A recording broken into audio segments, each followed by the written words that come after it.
episode 29 of Talking Small Press Comics with Steve Keeter and me, Larned Justin, plus our special guest, Matt Decker, creator of Zombie Dave. Zombie Dave, you bet. Yeah, we are excited that you were able to join I got us. all five. Look at I that, got all five of them. issues Yeah. right here. Thank you guys so much for having me. I've really enjoyed the shows, and like I said before, I've really touched by the reception you guys have given the comic. So I'm glad you guys got them, and we enjoy especially number 5. It's always, you never know if people are going to react the way that you wrote it, with the intent that you wrote it, and you guys just got it. I was just like, oh my gosh. Number 5, it was very touching. It was very moving at the end. Yeah. It's interesting to me that Zombie Dave, he began as David Parasol, and he was a guy who's kind of driven like a Dr. Frankenstein. At one point, he became so driven that he was neglecting his family and friends, and eventually it all backfired on him. He ended up becoming a zombie. But the interesting thing is, as a zombie, he's a more pleasant and likable guy than he was before. Yeah. So he only has half a brain, so he can't overthink things as a zombie. It's kind of and also he has very few desires. His desires are only for food and for games, and he's not really interested in anything else. so pork rinds. Yeah, he wants pork rinds. Yeah. Steve and I both had the same question though. Oh yeah. How in the world did you come up with this idea for a story? I mean, we have just gone. Where did you get that? I will tell you, Zombie Dave actually started out as a T-shirt idea, and I've got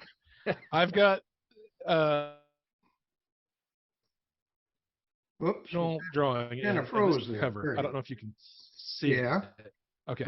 So this was the original drawing or the cover of the first one. Okay. And you can see he's kind of in a swamp.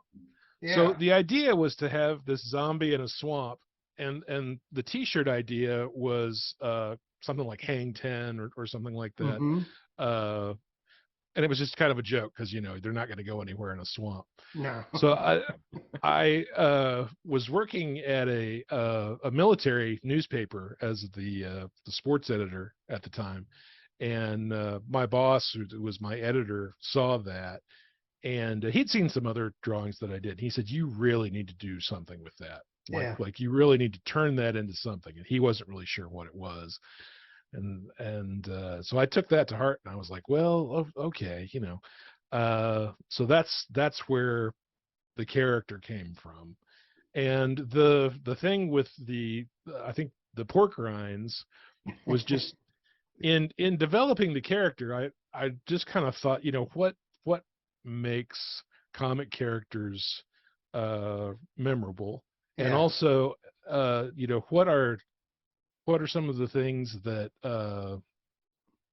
people remember about comic characters, and also what can I add to the zombie lore, because zombies at the time, this was like 2008 or 9, zombies were everywhere. The Walking Dead was just taking off, and it was huge, and I was like, well, what can I add to this?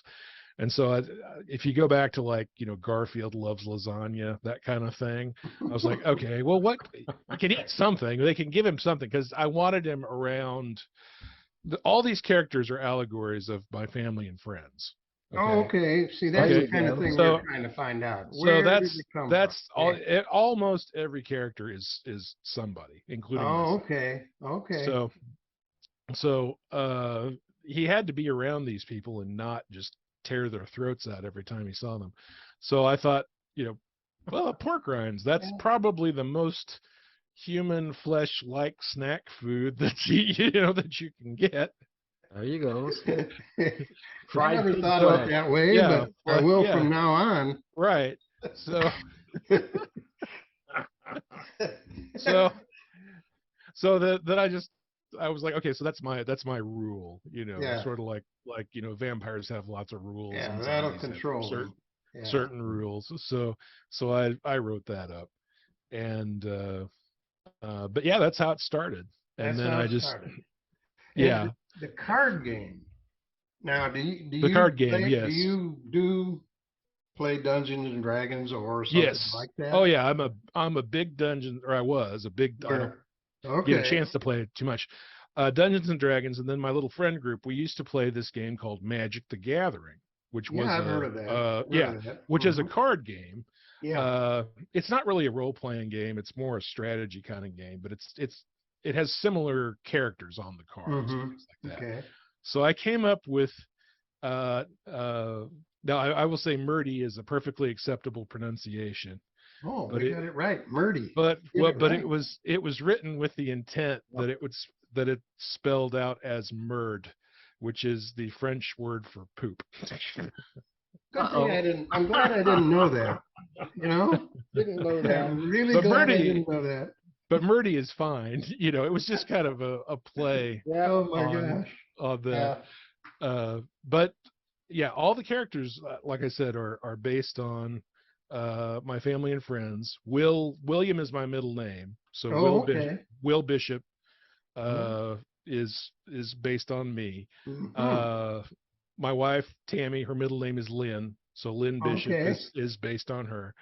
Our Ah, son Billy is based on our son Alex, I'll be down. who when he was 5, because Uh-huh. I drew him a lot when he was 5, Yeah. and I just know how to do that. Yeah. Yeah. He was only like 9 or 10 when I started that. He got very, he was like 20 something by the time I got done, and when he was 15 or 16, he got very put out that Billy was always 5 years old. It's like, is he ever going to age? Yeah. So, and then uh, Cliff Stormstein is based on my friend John Benner, who is owns a costume shop here in Lebanon, Oh, Missouri. really? Yeah, Okay. and That's great. Major Fabulous is based on my friend Ben. We were going to ask about Major Yeah. Fabulous. Major Fabulous. Now, I got a list of questions. You've already yeah. answered half the questions. Oh, that okay. All right. I mean, I was wondering, what the Right. influences were, and were there people in the story who were based on people Right. you know and relatives? And Yes. Major Fabulous is a standout character. Yeah, he really is. Yeah. And Especially, I think it's the second issue right. where he really comes out, and there he Ben, is. yeah, There he is. there he is. Yeah, Ben was Ben's actually how I met my wife Mm. and John and a lot of friends and stuff. Mhm. And he was never in the military. That's the only Oh, major okay. difference. But he is very Uh-huh. flamboyant and very outgoing. And I've told him this before. He's really one of the bravest people that I've ever known, because Mm. he does not care Yeah. who knows, or who, Yeah. or he says what he says, I and he think if you're does what that he does. flamboyant, everybody knows anyway. So you know Right, who your friends are right away. So Major Fabulous really, But you handled it so well in the comic. I mean, you just do an right. outstanding job of Oh, thank you. making it funny and not. I don't think it would hurt anybody's feelings or anything. I mean, it's just Right. funny. Well, Just the funny. innuendo in that second issue, they made for some really hilarious dialogue. Very funny. Yeah. Very Yeah, I'm glad funny. you guys picked up on that. So Yeah. some people do and some people don't. Oh, But I thought it was Now, the great. bad guy, you got this page spread here. yeah, The bad guy is Dr. Richard Cranium, right.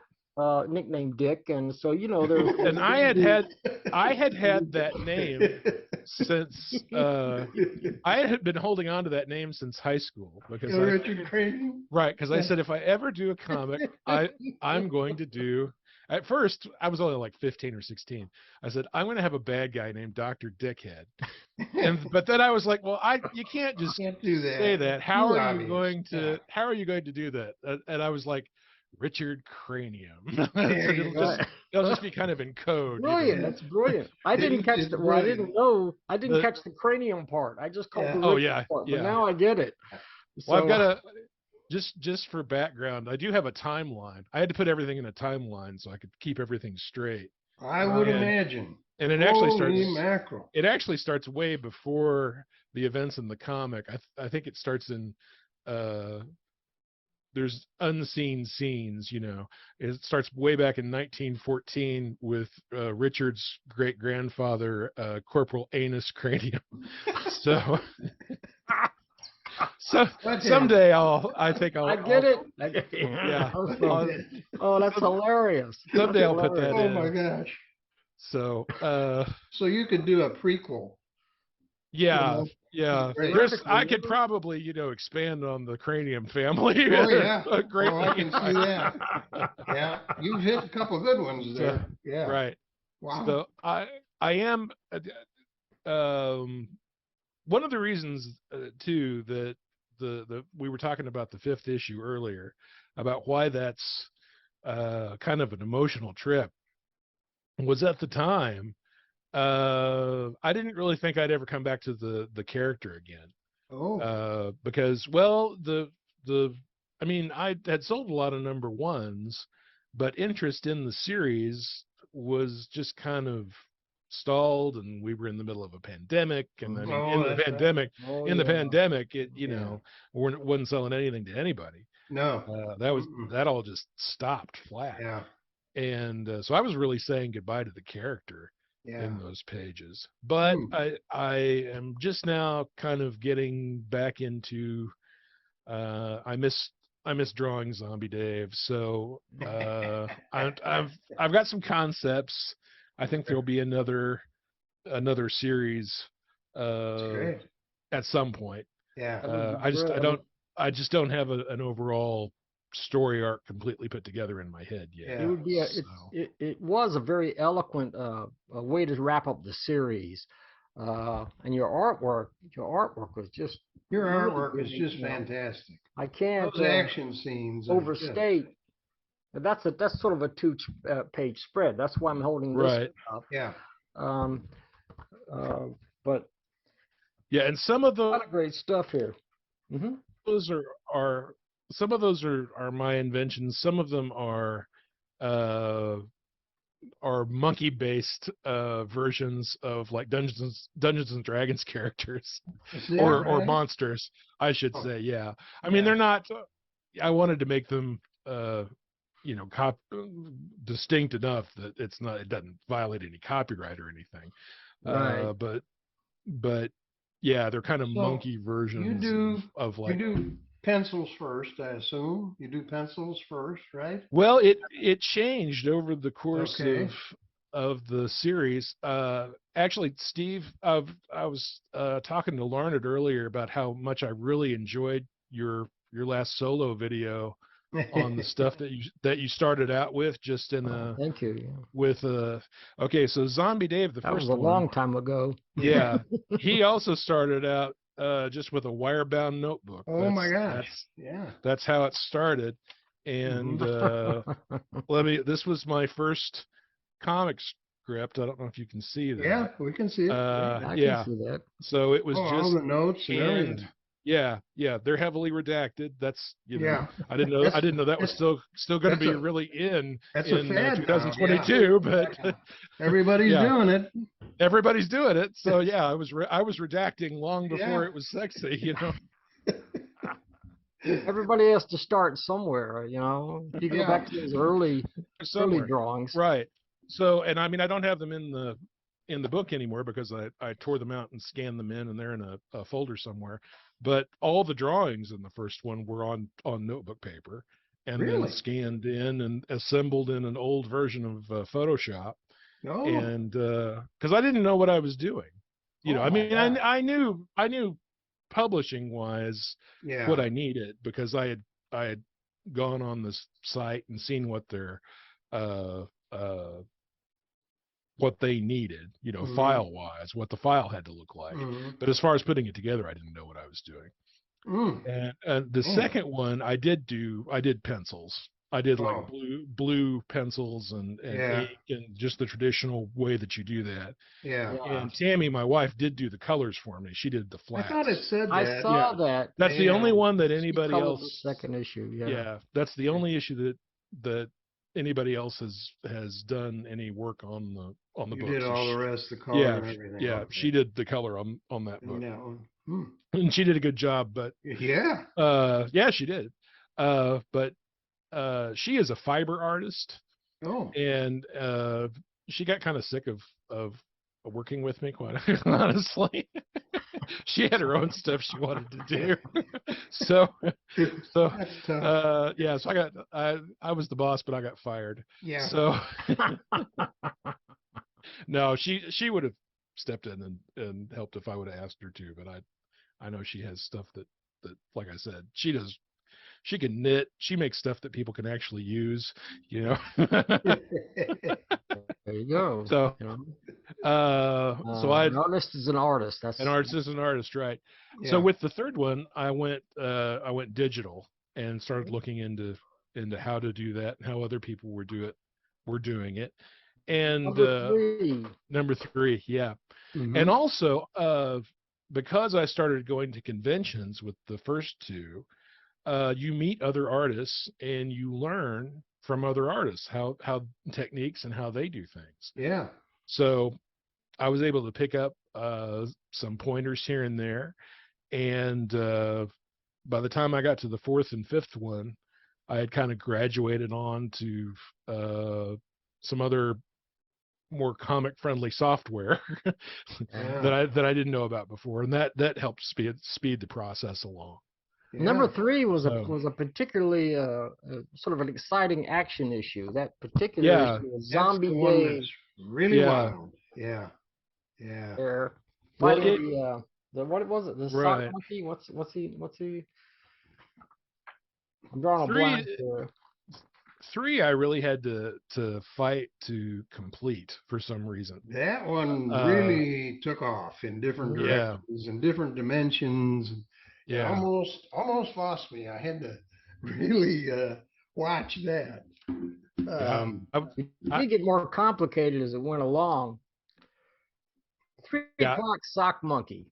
Oh, the 4 o'clock. Yeah, the 4 o'clock. 4 o'clock sock monkey. I missed it by an hour, but that's because there's you guys a are on I'm on yeah. Eastern Standard Time, and I you guys are an see. hour before me. There is a story behind 4 o'clock sock monkey. He is actually based on a real sock monkey that my boss, who I talked about, had inspired me to do the first book. He was a Gulf War veteran and an Iraq War veteran, and he had this little sock monkey that he took to every deployment that he took with him, and he had it in his office. So that, and also one year the first year I worked there, he showed up at Halloween as this sort of Viking guy. I'm not sure exactly what it was, but he had this horned helmet thing on. And so I kind of took those two things and merged it together and made him a giant, and that's where 4 o'clock sock monkey came from. Now, why is it sometimes it's 4 o'clock sock monkey and sometimes it's Thor o'clock? It should actually be 4 4 o'clock. o'clock sock monkey. Well, somewhere So in there it said 4 o'clock. if it's 4 o'clock, Yeah. it may have. Well, you Then I screwed probably it up, you mean? yeah, I screwed it up. It holds together. The story holds together. Yeah. I didn't actually notice that. Yeah, I Learning noticed this, that. I thought I'll I have missed to- something. I'll have to go in, and I'm trying to, one of my projects right now is I'm trying to put all 5 together into like one kind of Oh, graphic novel type that'd be graphic great. novel. book. So yeah, Yeah. so I will be sure to Yeah, check that out. 'cause check I that know it out. said- Yeah. I know it said 4 o'clock That's somewhere. that's a great idea. That's a great Yeah. idea. I mean, this Oh, thanks. I would say anybody, you could anybody would be proud to have published a series like this. It's quite an achievement. Oh, I thank mean, you. somebody else this would be someone else's magnum opus. I Yeah. mean, really, did you where are you going to go from here? What are you going to do Oh, now? well, I kind of right now, I kind of changed gears, and I've been doing a kids comic. Because I've got a nephew who's like 5, Mm-hmm. and so I just came out with this. This is called Cub Team Alpha, Oh. and it's written for for all ages, but it's really for kids, maybe 3 to 7 or 8. Oh. I Okay. did. If you guys are interested, I can send you a copy. But I Oh, did. we're interested. We would We're love to always see You're it. interested? Because I actually our I saw this. our minds are around 3 years old. Between 3 and 7. Okay. I actually Well, saw there's. this on your Stone Pie. Oh, okay. There's a Stone Pie Media Facebook group, and then there's Yeah. another group that you have, and I saw that there, so I was very curious about that. Yeah. Yeah. It's a kids comic, and so I'm trying to, I guess, educate parents that it's okay for your kids to read that. Yeah.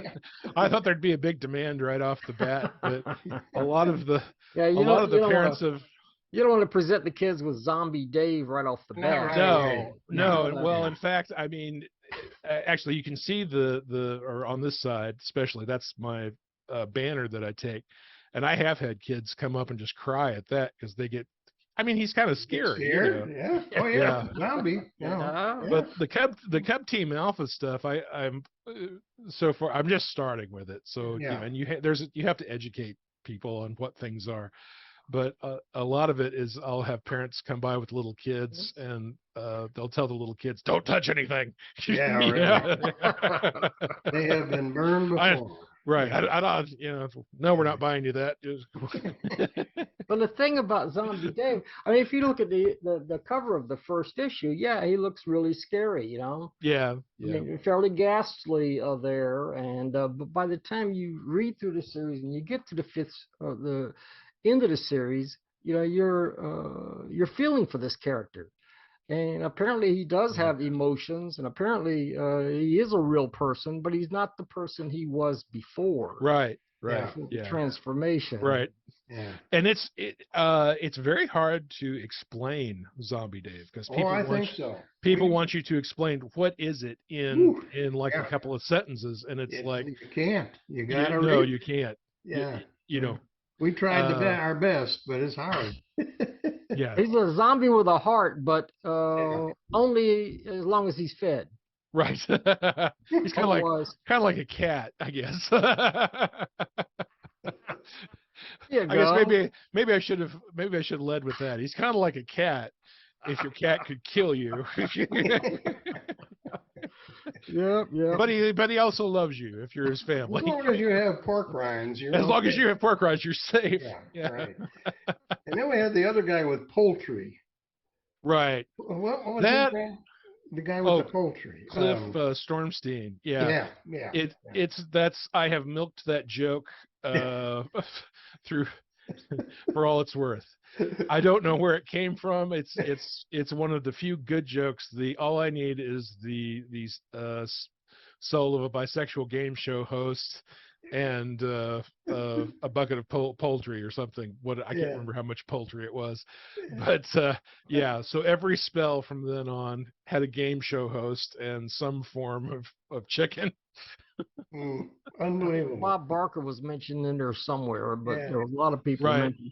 Some of your lines are just hilarious. I mean, I can't find them all right now, but some of that stuff. Thank you. Stuff you wrote is very funny. I'm very fortunate. Just things sometimes just occur to me. They just pop in my head. Yeah. Yeah. And so and I don't know where that comes from. Prayer or muses or whatever is actually out in the ethereal creative universe. I was going to ask you though, what program are you currently using to do it? To do the to draw? Or, that you're scanning into. I actually use about 3 different things. Okay. The main one is this Japanese program called Paint Tool Sai. Oh. And that's what I draw with. And I'll do my blue pencils and my inks and colors and all that with. Uh-huh. and then I will take those pages and import them into um, oh, what's this other one called? Manga Studio EX4, Okay. which has since that's actually an older version of that software, but it's what I like. Mm-hmm. It's Mm-hmm. great for lettering, Mm-hmm. and all my lettering is computer done by Yeah. computer because I did lettering in college for 4 years and I refuse to do lettering anymore. I have great respect for people who can hand letter and Right. don't just go nuts because it just drove me Yeah. insane. Yeah. I'm the worst letterer on the planet. I mean, there's nobody worse than me. It's absolutely true. Yeah. So I envy what you have, what you have here. You know, I I should adopt that too. You know, but yeah. I use computer lettering sometimes, but I always cut it out and paste it up, you know. Yeah, yeah, that's what. And then invariably you can see the paste lines. You Yeah. know, there'd be little lines around what I did. You have to white that out or something. It was just a pain. That's yeah, whiteout. I used to buy that stuff Years by the ago, I used to case. use Coral Draw, Yeah, yeah, long time ago. I used And that a what I long time liked ago. about it is when you did a fill into a line drawing, whatever section, that fill would fill right up to the line. There's a Yeah, lot of software now that you hit the fill, it doesn't go all the way to the line, and you've got to go in with a, you know, right. Yep, enlarge it and yep, do the edges. But yeah, at and that that's time, Coral Draw, it was perfect. yeah, that would be nice because Yeah, I haven't most programs are not that good yeah, anymore. You know, they yeah. or they want you to uh, have it set to a certain point or Mm-hmm. set to zero.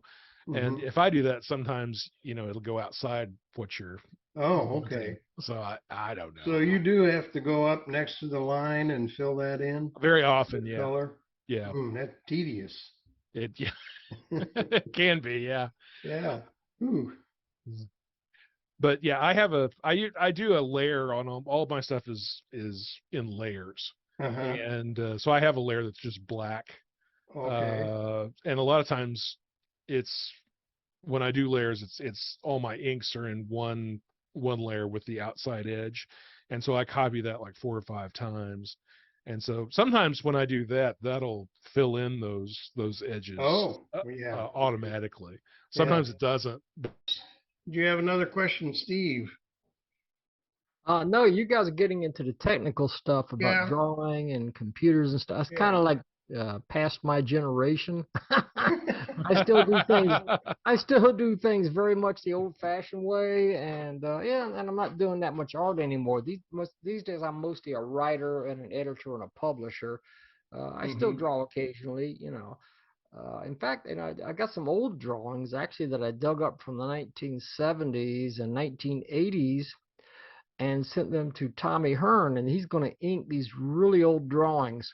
Really? Oh And wow. yeah, they're going to be in a upcoming issue of. I have two titles, and Mantra, that I'm working on, Mm-hmm. that have just strictly comics, and so those are going to be in there. But Mm. we're not talking about me tonight.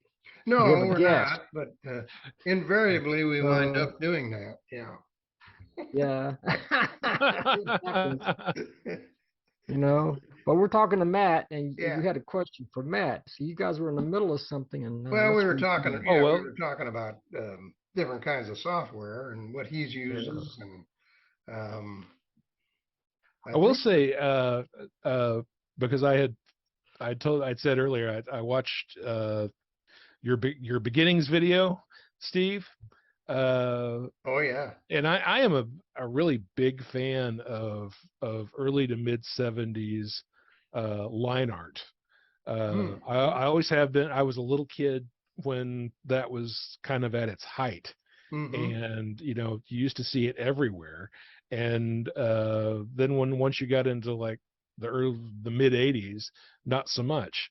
But I've Right. always been a huge fan of it. I think it's been a big influence on me. I have had people that have come by uh, that have bought Zombie Dave comics, especially the first couple, and they've told me that style of it reminds them of that era. So I saw I- a little bit of Mad Magazine influence. yeah. Were you Oh a yeah, Mad yeah. Magazine guy? I Oh saw that yeah, too. yeah. Yeah, The yeah, Gaines stuff. Yeah. yeah. That's Uh, me. I Mad loved Magazine was those it for guys. me. Yeah, Yeah. Yeah. I used to I love could the see a parodies. little bit of that in there. Yeah. I do have a couple of we had talked about, what might be next for Zombie Dave. And Yeah. like I said, I have some concepts. I don't know exactly where the whole story arc is, but I do know one thing. I want to do sort of a have him in some sort of world that's kind of the old Conan like barbarian like Oh, That would be oh type of my interesting. thing. gosh, yeah. So I've got just a couple of sketches. I don't know if you can see that. I'll try and hold Yeah. it. I I'm Hold it see trying up. to that. see. Yeah, He's got a Yeah, those with hood a on. sword and a it's shield little. and a barbarian Yeah, outfit. Yeah, yeah, I see him now. I couldn't see him yeah. inside the hood. Yeah, Right. that's a good Okay, idea. I got that. And then one of the conventions I did this too, which is him kind of, I call it Dungeons Dungeons and and Dungeons Dave. and Dave. Dave. Uh-huh. But it probably won't be that. I'll get sued if I Well, give it that. the thing is, you've created a great character. You've created a great character, and I just it's up to you, but I can't see it ending with Zombie Dave #5. The character's too good, and he Yeah. really deserves to go on to something. My Yeah. my thing it's like when actors say they want a good script. Mm-hmm. It's like I have to come up with a good story arc for the next You have step, to whether you it's have to outdo Zombie Dave. That's gonna be a well, good trick. I don't even place the bar that high. I don't know if I can come up with a better story Yeah. than the Yeah. first five, but I Mhm. want it to be good. Yeah. I want it to be Well, I like entertaining the and I want it idea to of be changing eras, like you say, right, right, Conan the Barbarian type era. right, That would be pretty. That'd be. You could do a lot with that. Sword and right, Sorcery Zombie right. Dave. Yeah. So You could. You Just could really. before you came up with Zombie Dave, what were you doing before that? Yeah. well, actually I started off what I really wanted to do all through school. I was doing like single panel and multiple panel like newspaper cartoons. Mm. That's really what when I was a kid I wanted to be like Charles Schultz Oh. or really like Berkeley Breathed, who Mm-hmm. did uh, uh, Bloom County. That was Oh, that was like Boone County. my Oh, dream thing. yeah. I used to read those books and just Really? laugh myself silly. So like even in like grade school, I would be on the school newspaper staff, and I would do like single panel cartoons. I was the Mhm. cartoon guy. That's what I You, did. you know what? I did that when I was on my high school. In high school, I did the same thing. I had a comic strip called Eggman, and it was 4 panels. It was a superhero is the head of an egg and a superhero body with a cape. At the end of the very Yeah, last story, he's an egg, so he got smashed, he fell, and that was it. That was the end of the that was the end series. of the series. That, that's interesting because I did that too. I think only one year though. I did cartoons for the school newspaper, just a single Yeah. panel. But I think I only did it one year. Yeah, that was back in the Civil War days. So it was a little Civil War different. Day, yeah, yeah. Yeah, I was back there also yeah. uh, in those days, no doubt. So anyway, I did that all through I did some of that in junior high. I did it all through high school, and Mm. then I also would do the occasional political cartoon I would take to our local paper. Oh, okay. And then my senior year, I ended up working for the local paper in the advertising Hmm. section as kind of a staff artist, which was the best job I ever could have asked for, because I was drawing all day. I was making minimum wage, but I didn't Yeah, care. but still, So I was yeah, drawing all You're day doing doing what you that. love. Uh, yeah. yeah. then I went to college, and I had a really good high school art teacher. Hello, froze up there. Who's now Froze retired. His for a name's Up. second. We all there? Yeah, He actually got me an interview with the university paper, and so I was the cartoonist all 4 years, 4.5, that I was in school, and I did a weekly political cartoon and a weekly strip cartoon. What school did you? What height? What? It's Missouri State now. It was Southwest Missouri State. Oh, that's back where then. my daughter Yeah. went, and my son went there. Yep. SMS, or as we used to call it, SMS. My daughter it's a was mess. a varsity cheerleader there. Yeah. All right. Yeah. All right.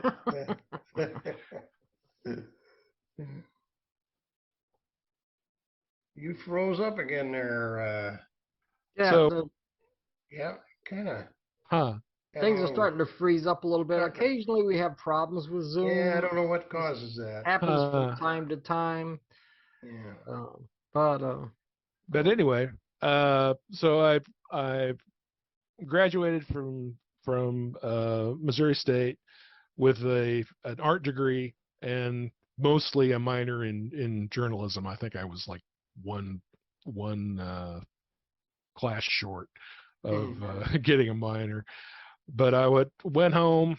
The only place really to work that had any art to it was the local newspaper. So I started as a small town journalist there. I worked there for 13 years, and the last 3 or 4 years, we had some publishers come in, and they saw that I did cartoons, and so I did weekly political cartoons for them. And so that kind of took off for a little bit. I got published, reprinted in the Kansas City Star and the News Leader and some other papers. Yeah. And so then I took a job at the Post newspaper at Fort Leonard Wood called the Guidon.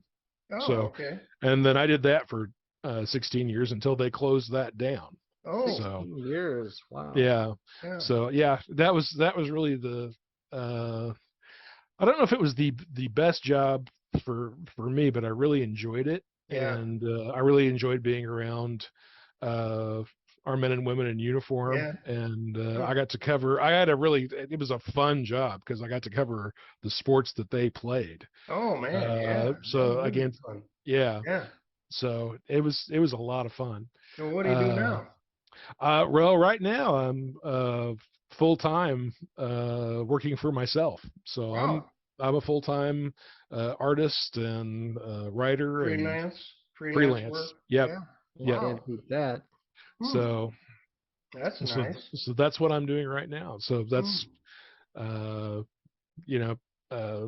that's why Cub Team Out, before, when I would do a comic, it would take 6 to 8 months to a year because I only had nights and weekends. And like Cub Team Alpha, I spat that out in about 3 months. Oh, So okay. even just doing everything myself. So Yeah.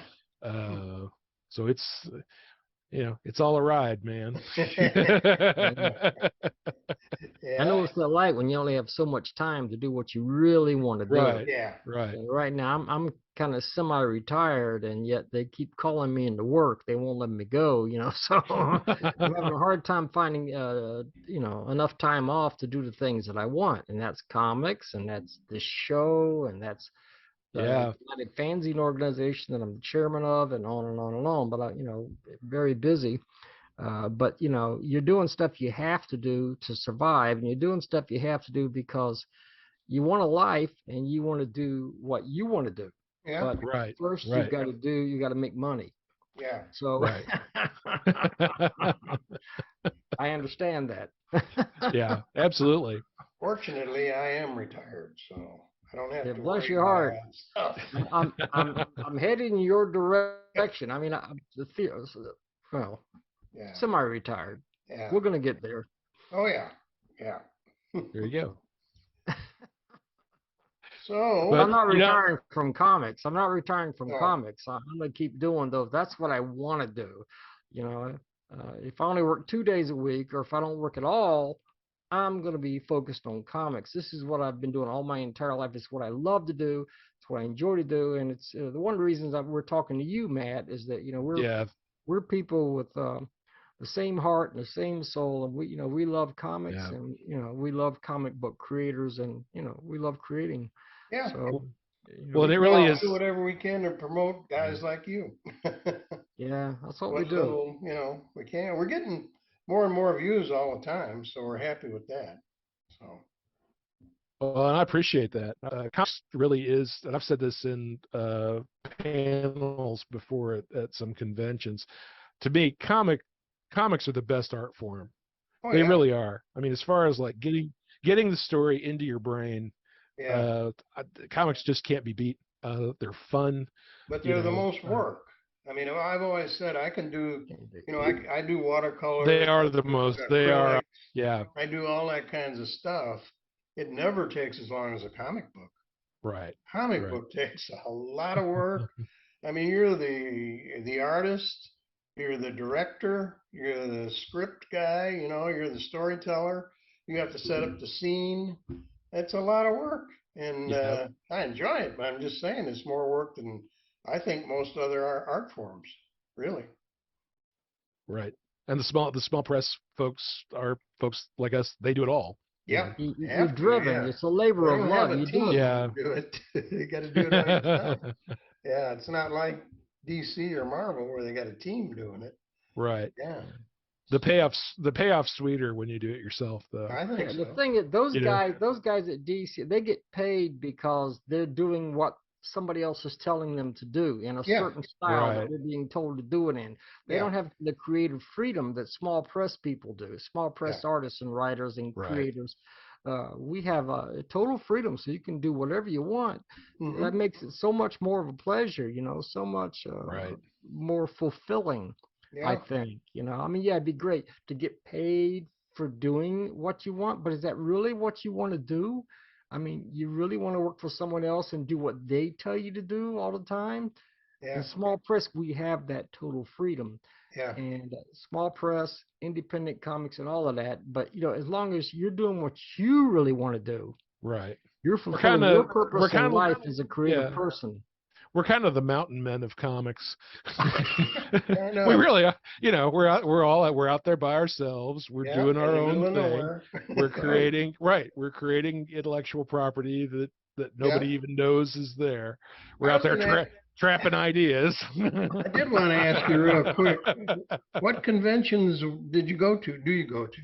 Which I conventions? mostly stick around the Springfield area, but Oh, they have Vision Con in okay. Springfield every year. I do that. Oh. Another one called RubelCon, Mm-hmm. which is where that's the only other place that I've really met some small press folks Mhm. Oh. that would do RubelCon. That's every July. I've And done where's that one Library at? Con. Uh, That one, yeah. most of them in Springfield are at Oh, the Springfield Convention Center, which okay. is right there. They've got a minor league Cardinal Stadium Mm-hmm. down there, the Springfield Cardinals, and it's just right down from that stadium. Okay. It's where the convention center is, Yeah. and Hmm. then Rubicon changes location just depending on where they But can get but that. it's So always in Springfield. it's always in Springfield, Mm-hmm. yeah. Okay. And then Hmm. I've done Library Con there. They haven't had that though since COVID. Mm. Um, I've done Lebanon has actually had a couple of smaller cons, Mm. and they're getting ready to have one, the Route 66 Comic and Toy Convention in November, so I'll Oh. be there. And Hmm. then before that in September, uh, they've got one in St. Robert, Missouri, which is right next to Fort Leonard Wood. It's called Yeah. Extremicon Mm. at the St. Robert's Community Center, and I've never been to it before, but they're supposed to have a number of artists and writers and Yeah. cosplay Are they contest. mostly mainstream these? Like you say, you saw a few small press, but Um, normally normally that are mainstream comics? You know, you do get some people that work in mainstream comics, and then you get people that are uh, they're independent, but they've worked for Oh, uh, these companies mm-hmm. uh, before. Yeah. So, like I've got a couple of friends. They write for uh, some of the bigger comic companies, but then they also have their own projects. Oh, So okay.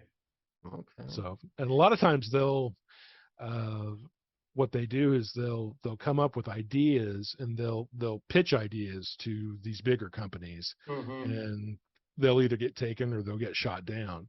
Yeah. And then but then they try to when they're not employed, then they have their own titles and stuff Yeah. that they sell. So They do what they Steve, want to do. they do, yeah, they do what they want to do. I was Yeah. telling Matt about space Space Con. in Columbus. Yeah, That's that all I've sounds heard small this press. convention. yeah, It's that sounds all really small press. neat. The whole show. Yeah. 2-day show. So Yeah. Okay. So we're talking about going there. We're talking about it's in Columbus, Ohio. yeah. And when is it? Next March or next May. May? May. Next May? May Next May. 13th and And 14th, looks I like think. we're talking about this, and I think we're gonna pull this off. Yeah. We're gonna have a presence there. Larned and I are both gonna be there. They're gonna broadcast. We're gonna broadcast a show from there. Well, it'll be Um, recorded there. Yeah. It won't be live. it won't be live, but we're gonna Yeah. record it We'll there, and record then we one there. broadcast, 2 or 3 days later. But Yeah. anyway. I think that'd be a lot of fun because so many small press. I mean, this is a show that attracts specifically small press comics people. Yeah. They're Some of the all. legends of small press, Yeah. would be there every year. Yeah. People like Yeah. Matt Fizell, Jim Main's talking about going, Yeah. Larned Justin, Oh, one of the famous ones. Yeah. yeah, and we'll see how that goes, but I think it will be great. And Bob Corby's known for putting on a great convention. He's been there for how many years? Oh, 20, long 30 time. years Long now, a time. long time. And I've never been there because I'm Yeah. way down in Orlando, Florida. It's a long haul, but I've determined that I'm going to make it this coming It's year. fun to So, meet the people that draw these books. I mean, you may correspond with them, or see them online, but to actually meet them is fun. It really is. yeah. Really Oh, enjoy it. and you learn a lot too. We were talking Yeah, about you that sure earlier, do. Yeah, about how you really like you and I were kind of talking shop about yeah. different programs and things like that. Programs and what That's they a use and how they do it. And all yeah, those that's things all they are talk about, yeah. So, Those are And, fantastic places to yeah. pick up and tips And even on and ideas. The Friday night before the show, they always used to go to this comic shop called the Laughing Ogre. And sometimes they used to have pizza and all that there for the guys or the people. And I don't know yeah, if they do that anymore, but you gotta have a lot of the pizza. I'm not cartoonists will going. go there and hang out on Friday night before the show. So you get to talk to a lot of people there too.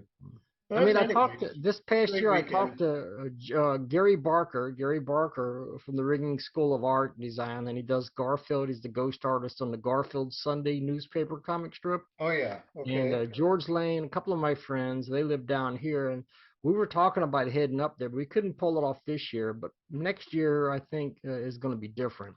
Yeah, yeah, I totally plan to be there. yep. So, well, Matt, I think we're gonna wrap this up. Guys, thank you so much for having me Um, as a guest. I Really really enjoyed appreciate it. it. It was Really an honor. enjoyed it. Thanks for coming on with us. Really appreciate it. Thank you. All right, we'll see you then. See you And later. we'll see you folks next time.